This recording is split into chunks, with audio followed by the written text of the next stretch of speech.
Et bonjour. Je voulais parler de mon hospitalisation qui a duré 25 minutes. En fait, je crois qu'il y a un réel problème au niveau du médical. En tout cas, c'est ce que j'ai pu observer. Donc, je vais raconter ce que j'ai vécu. Donc, je suis arrivée à l'hôpital avec mes petites affaires.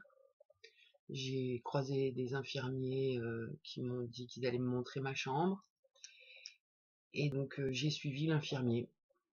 Alors, le stéréotype de l'infirmier, c'était un homme, je sais pas moi, de 38 ans, on va dire, je dirais, entre 35 et 40 ans, plutôt beau gosse, et, euh, et c'est son comportement, quoi. Son comportement, déjà, je venais juste d'arriver, et, euh, et j'avais envie de repartir, c'est-à-dire que en marchant dans les couloirs, il a croisé un patient qui avait son masque là et qui était en train de le descendre parce qu'il était au téléphone, et il lui a parlé comme à un gamin en lui donnant l'ordre de remettre son masque, mais avec une voix autoritaire. Et le gars s'est pas laissé faire, le patient s'est pas laissé faire, il lui a dit oh ça va, je suis pas un gamin, tu me parles pas comme si j'avais 5 ans.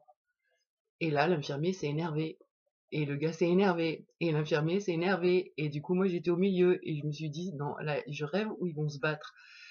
Et j'étais obligée de calmer l'infirmier, c'est-à-dire de lui dire mais de le laisser tomber, qu'il y avait personne dans le couloir, que même s'il avait pas son masque, il n'y a pas mort d'homme, il était tout seul. Et j'ai vu aussi l'infirmier qui prenait le rôle il prenait un rôle de... Je sais pas comment le définir. Mais je pense que si j'avais pas été là, il aurait pas pris la tête au gars comme il l'a pris. Là, c'était une question d'ego, de mal dominant. Enfin, je l'ai senti comme ça, en tout cas. Donc, je suis rentrée dans la chambre en terminant de calmer l'infirmier. D'autres infirmiers sont arrivés et infirmières avec plein d'appareils. Donc là, déjà, c'était super trigger pour moi. J'ai prévenu. J'aurais dit, oula, vous voulez me faire quoi avec vos appareils là?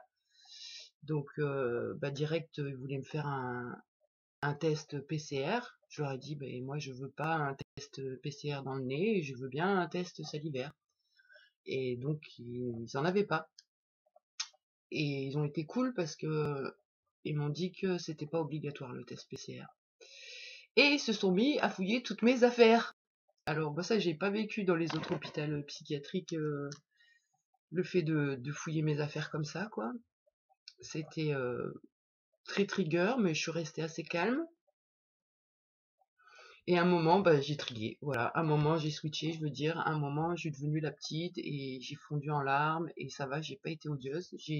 J'étais quand même en présence, donc j'ai pu m'accompagner, enfin accompagner la petite à l'intérieur de moi. Mais en fait, au bout du compte, j'avais l'impression d'aller en prison, alors que de mon plein gré, j'allais là-bas pour pouvoir avoir des rendez-vous avec ma psychiatre plus longs, pour pouvoir vraiment finir de bosser sur les levées d'amnésie, etc. Et au final, je me suis retrouvée en prison. Donc j'avais amené ma bouilloire pour pouvoir me faire une tisane. J'avais pas le droit parce qu'on n'avait pas le droit de se servir des prises électriques. Donc moi j'ai fait un peu l'andouille en disant mais alors du coup je peux pas faire charger mon téléphone portable. Ils m'ont dit si ça c'est bon vous pouvez. Ah je fais d'accord. Donc en fait c'est pas une question d'électrique. C'est plutôt une question de consommation pour aller consommer la tisane à la cantine en bas quoi. Et plein d'autres choses comme ça. Donc pareil le PC j'avais pas forcément le droit. J'ai un régime sans food map, donc c'est très compliqué. J'avais amené quelques oranges, 2 carottes et enfin 2, 3 trucs quoi. J'avais pas le droit non plus. Donc au final, j'ai pris mes affaires et je suis partie. Et je me suis dit en fait le vrai problème pour se faire aider, c'est que c'est une question de mentalité, mais c'est de la mentalité inconsciente, c'est des positionnements inconscients. Et là, je remarque qu'il y a beaucoup de soignants, que ce soit infirmiers, aides-soignants ou quoi que ce soit, ils font ça pour 2 raisons. Déjà pour l'estime d'eux, parce qu'ils en ont pas, donc ils se disent que s'ils aident leur prochain, ça va les aider à s'aimer. Et le deuxième, qui est beaucoup pire, c'est le pouvoir, la prise de pouvoir inconsciente sur l'autre. Le fait de minimiser l'autre, de l'infantiliser et de prendre le pouvoir dessus, c'est l'opposé de la guérison. C'est-à-dire que en fait, pour réellement guérir de n'importe quelle maladie, il faut prendre sa responsabilité. Il faut reprendre son pouvoir et sa responsabilité. Et ben, quand vous allez à l'hôpital, c'est tout l'inverse. C'est vous devenez un enfant de 5 ans et vous obéissez. Tu prends ton médicament et tu te tais. T'as pas besoin de savoir pourquoi c'est faire. Toi, t'es bête. Nous, on sait. Donc tu te tais, tu fais confiance et tu bouffes ta bouche et tu prends le médicament. Et cette espèce de domination et de pouvoir, ça m'amène beaucoup de réflexions. Alors ça m'appartient, hein, c'est mes réflexions à moi par rapport au monde et à mon étude psychologique et philosophique sur l'humain. Mais voilà, je pense que beaucoup de personnes qui font le métier d'aide-soignant, d'infirmier, de médecin, c'est vraiment une question de pouvoir. Et, euh, et le pouvoir, ça donne une identité, quoi. Si j'ai le pouvoir sur quelqu'un, j'existe et je suis plus fort. C'est rassurant, c'est très rassurant. Alors, je suis pas en train de dire que c'est conscient, que les infirmiers ils sont conscients qu'ils aiment le pouvoir et qu'ils font ça pour le pouvoir. Non, non, c'est de la manipulation inconsciente. À l'intérieur de nous, de toute façon, on est manipulé par des forces inconscientes et, euh, et bien souvent elles sont en lien aux blessures. Donc, si les blessures n'ont pas été regardées, eh ben, on va vouloir sauver le monde ou on va vouloir être au-dessus de tout le monde, avoir le pouvoir et commander. Donc je me suis dit, suite à cette expérience-là, que je trouverais pas de l'aide dans ce milieu-là, parce que moi j'ai pas envie qu'on me vole ma responsabilité, ni qu'on m'infantilise. Par contre, ce que j'ai besoin, c'est de soutien et d'amour en fait. Et je pense que la médecine allopathique, elle a pas compris ça. Et en même temps, il n'y a pas de but financier à ça. On peut pas gagner de l'argent avec l'amour, donc forcément ça n'intéresse pas. Mais je pense que réellement, les plus belles guérisons, elles sont grâce à ça. C'est remettre le pouvoir à l'autre, redonner son pouvoir à l'autre, l'estime de soi à l'autre, la capacité de faire des choix à l'autre et la capacité d'être responsable de ses choix et de ses actes. C'est hyper important pour la guérison. Donc à mon avis, voilà, si je veux guérir, je vais pas aller à l'hôpital, je vais plutôt m'entourer de personnes bienveillantes, aimantes, qui vont pas vouloir faire les choses à ma place, qui vont juste m'accompagner avec compassion et bienveillance. Donc voilà, après, dans mon système de pensée, ça réfléchit beaucoup et je me dis, alors en fait, sur la population, il y a les vaccinés et les pas vaccinés au niveau des infirmiers, des aides-soignants, des psys et tout ça, enfin bon bref, du milieu médical. Et je me dis, bon, bah alors les non vaccinés, eux, ils sont sortis d'affaires, ils ont compris qu'il fallait pas voler la responsabilité à l'autre et qu'il fallait pas non plus être aidant pour l'estime de soi. Donc du coup, là sur cette action, ils ont préféré eux, c'est-à-dire ne pas se faire vacciner et donc perdre leur travail, se mettre dans la merde, mais par amour pour eux, et ça c'est fort en respect de soi. Ces gens-là, ils ont la capacité à aider en fait. Par contre, tous ceux qui, comme des moutons, voilà, c'est pas bien ce que je dis, hein, mais ont obéi aux ordres stupides, ceux-là, ils sont vraiment enfermés dans le besoin de pouvoir et le besoin de sauver l'autre, et c'est pas forcément très sain, quoi. À mon point de vue, à mon point de vue. Donc voilà, je sais pas comment ça va avancer mon histoire. Avec du recul, je me dis que finalement, j'avais pas tellement besoin de cette hospitalisation, si ce n'est que j'avais besoin de voir ma psychiatre un peu plus pour vraiment verbaliser, mais c'est pas le cas, je peux pas, donc c'est pas grave. Jusque-là, j'ai fonctionné toute seule en faisant mes propres vidéos et sans les publier, et ça m'a beaucoup aidé. C'est vraiment, si je devais conseiller une manière de travailler sur soi, moi c'est ce qui m'a le plus aidé, c'est de me filmer. De filmer mes humeurs, c'est-à-dire que le matin ou quand j'en avais envie, 2 fois par jour, je me fais un petit débrief avec moi-même en vidéo. Et c'est important en vidéo pour pouvoir le re-regarder. Et à ce moment-là, bah, sur cette vidéo, on raconte comment on se sent, ses humeurs, qu'est-ce qu'on pense.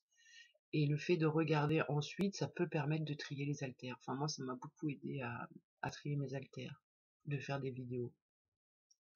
Et là, je me rends compte de faire des vidéos sur le public, enfin à l'extérieur, je veux dire, ça m'aide beaucoup à reprendre ma responsabilité, justement, de dire ce qui m'est arrivé sans me positionner en mode victime, en fait, le moins possible, et continuer d'avancer.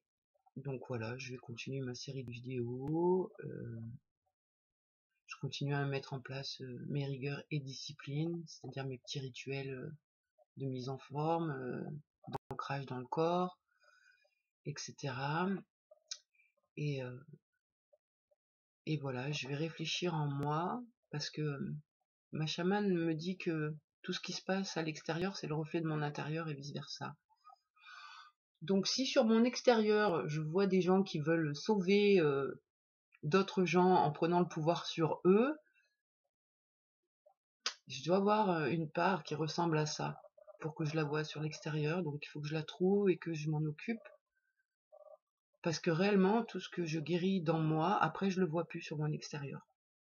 Ça a été mon expérience tout au long de ma vie. Chaque chose que je guéris, et chaque pensée qui se transforme en moi, change ma matière, change mon extérieur. Donc voilà, je vais travailler sur ce sujet-là, aller chercher en moi celui qui veut sauver le monde et celui qui veut prendre le pouvoir et infantiliser l'autre, parce que moi je sais et l'autre il sait pas, et enfin voilà, c'est des questions internes, et c'est un travail interne qui est vraiment important et utile. Du moment où je vois quelque chose sur l'extérieur qui me dérange ou qui me fait une émotion, enfin qui me fait une sensation, je m'interroge dessus, sur le fait, qu'est-ce qui s'est passé, ok, pourquoi ça me dérange, qu'est-ce que ça vient heurter à l'intérieur de moi, quel est le besoin qui n'est pas nourri à ce moment-là, et vraiment descendre en profondeur à l'intérieur de moi pour voir quel est le problème. Et quand le problème a été vu, en général, ça se dissout et il n'y a plus rien sur l'extérieur. Le comportement va changer, ou ce genre de choses. Enfin voilà. Mais bientôt je ferai des vidéos avec une amie qui est dans le soin aussi, enfin dans le soin énergétique, elle. Moi, ma partie, c'est plus l'analyse, la psycho, elle, c'est l'énergétique. Et ça fait un moment qu'on a en prévision de créer un site où les gens, un site de ressourcement, en fait, où les gens pourront venir s'exprimer, demander du soutien s'ils en ont besoin, ou des réunions de chantier. Il y aura aussi certainement des lives avec des sujets précis. Enfin, le but de cette chaîne sur Discord, ce sera d'aller de mieux en mieux, mais par soi-même, avec l'aide des autres. Et c'est pas l'autre qui sauve, mais c'est tous ensemble, on s'apporte ce qu'on est capable. Enfin, j'en parlerai plus dans une autre vidéo. Pour l'instant, c'est pas encore mis en place. On attendait d'être vraiment ancré, j'allais dire, ancré et aligné, c'est ça, ancré, aligné, et là, c'est en train de se mettre en place, donc c'est cool. Donc voilà pour ma petite vidéo du jour. J'espère que tout le monde va bien et que ça se passe bien pour vous. Portez-vous bien tous, et puis suite au prochain épisode. Bye.